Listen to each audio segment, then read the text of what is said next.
Ils sont passionnés. Quand ils parlent de leur métier, ils ont les yeux qui brillent. C'est mon métier, ma passion.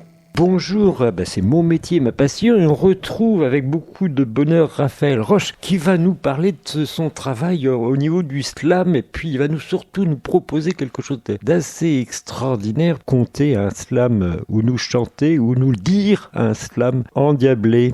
Alors le slam déjà c'est plus qu'un art en fait, c'est surtout un endroit de scène ouverte et de tournoi de poésie. Et du coup le slam c'est toujours un spectacle collectif. À la base, il y a des scènes qui sont organisées notamment par l'association Slam Connexion dont je fais partie sur Rennes, le 2e mercredi de chaque mois à l'Autruche. Et le premier jeudi des mois pair, la 2e chaussette, animée à l'Autruche, c'est animé par Si Carlotta et à la 2e chaussette par Rolling Man. Voilà, le petit instant promo est terminé. Du coup, le slam, c'est vraiment un spectacle de plusieurs poètes et de plusieurs poétesses. Et en fait, les règles sont assez simples, c'est que chacun vient avec ses écrits personnels à 3 minutes sur scène, maximum, pour faire passer le plus de monde possible. Pas d'accessoires, pas de musique, pas de décor. Voilà, il n'y a pas de mise en scène en fait, c'est sans artifice, c'est un micro, un pied ou un micro à la main ou pas de micro, mais en tout cas, on a que son corps, sa voix pour faire spectacle. Et donc moi je participe beaucoup à ça, j'organise aussi des matchs de poésie dans l'année, certains dimanches dans l'année, mais c'est jamais fixe, donc c'est pour ça que c'est difficile de donner une date, mais au jeu de paume. Et globalement, en fait c'est une écriture pour moi qui est plus figée que l'écriture justement des histoires, mais ça vient à peu près, pour moi ça se rapproche quand même de l'écriture d'histoire, puisque j'aime bien écrire des personnages, j'aime bien écrire des petites histoires mais condensées du coup, qui sont très courtes. D'ailleurs certaines histoires que je fais en slam très courtes aussi, je les refais en balade contée ou dans d'autres événements.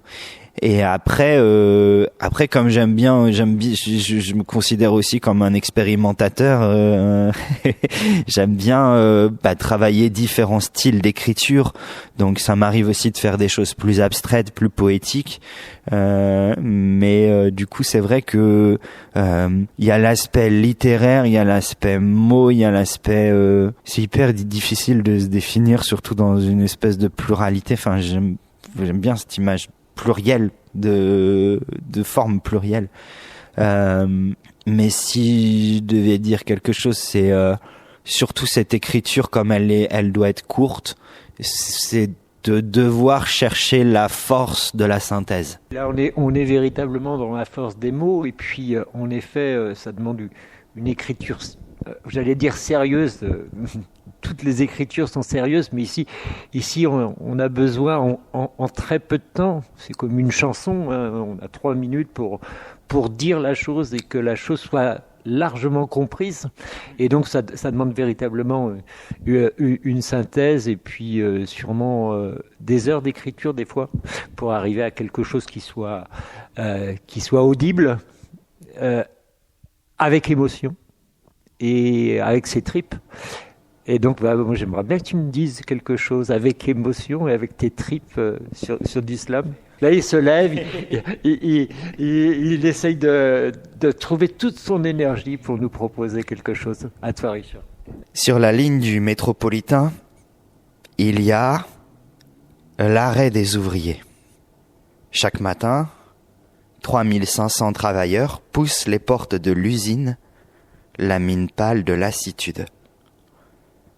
Parmi les ouvriers, il y a Marcel Demy. Marcel Demy, 60 ans, 40 ans d'usine. 40 ans de vie à fréquenter des machines. Forcément, ça rapproche. Ça lui donne parfois un côté automate, Marcel. 40 ans à serrer des vis et des boulons, des vis et des boulons, des vis et des boulons, plutôt que de serrer sa femme ou ses enfants dans les bras. 40 ans à attendre la fin, 40 ans à atteindre le bout. Long, c'est long, c'est long, c'est long, c'est long, les boulons. Les boulons, c'est comme les câbles. Marcel a souvent voulu les péter, mais dans ce cas-là, il y a le patron qui serre la vis. Il y a le patron qui sert le vice, celui qui tue les révoltes. Parce qu'un automate, ça ne s'agite pas.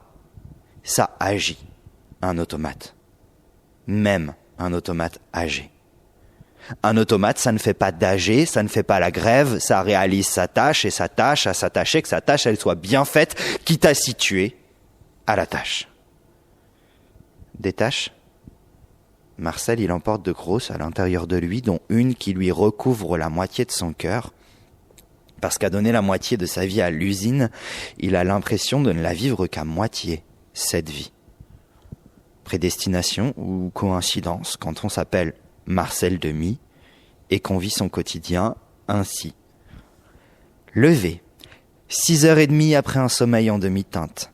Une demi-heure de préparation avant l'astreinte, départ, demi-tour, oubli de badge pour la demi-pension, retard de 2 minutes, il est traité de demi-portion, il voudrait réagir mais à demi-mot sans le faire vraiment par peur d'être démis de ses fonctions. Pause de midi, le temps de prendre un demi-déjeuner, d'engloutir un demi-litre de café, de ressasser des soucis de demi-mesure en groupe, de discuter de son équipe de football défaitiste en demi-finale de coupe. Fin de la pause, début de la deuxième demi-journée, une demi-douzaine de collègues et leur demi-soupir spontané, fin de la journée, au bar autour d'un demi de bière, engloutir une demi-bouteille amère fantasmée sur demi-mour, rentrer en galérant pour trouver une demi-place de parking et se coucher avec son demi-solde de gain et le lendemain, tout recommencer entièrement. Alors voilà Marcel Demy. Un Marcel Demy parmi 3500 Marcel Demy avec son histoire même pas terminée. Parce qu'elle ne terminera pas, cette histoire, c'est une histoire à la chaîne. Elle recommencera avec d'autres Marcel Demy, quand bien même on aura oublié celui-ci. Là, on comprend bien ce qu'est la force des mots. Je te remercie beaucoup. Alors, on va finir par ton actualité quand même. Tu vas nous dire un petit peu ce que tu vas faire dans ces prochains jours, ces prochains mois. Voilà. Et puis, nous donner également... tes références, est-ce que tu as un site web ou quelque chose comme ça pour qu'on puisse regarder un peu ce que tu fais et puis tes actualités futures?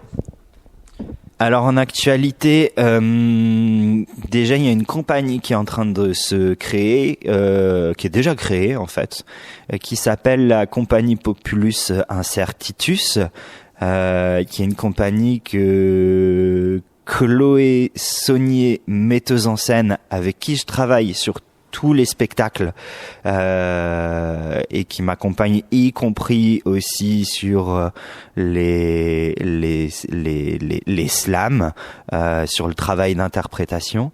Cette compagnie Populus Incertitus, du coup c'est Chloé Saunier et moi-même. Et donc, sous le nom de cette compagnie, on a notamment un spectacle en création qui s'appelle #Mammouth, mais qui ne sortira pas avant au moins la fin d'été 2026, donc il y a du temps. Mais là, je pars en création la semaine prochaine avec elle à Grenoble. Donc je voulais le préciser.